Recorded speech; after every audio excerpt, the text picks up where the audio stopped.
Hey guys, in this video I'll show you how you can clear your YouTube recommendations. So if you watched this video and you want to clear your recommendations, then you have come to the right place. First we're gonna open up our browser and we're gonna go on to YouTube.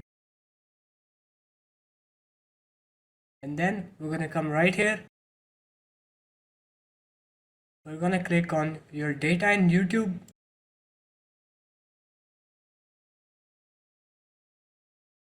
And then we're gonna scroll down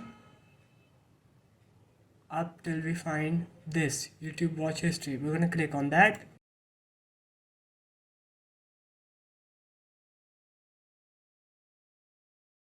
We're gonna click on manage history here.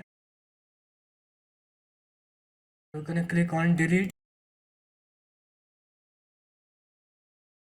And we're gonna click any one of those. I'll suggest deleting all time because this will fully clear your history.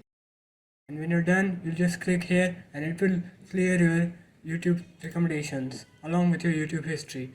So the next time you open up YouTube, YouTube will be random and not based on the things that you watch. So there it is guys. If you found this video helpful, do leave a like, comment and subscribe to the channel, and I will see you in my next one. Peace.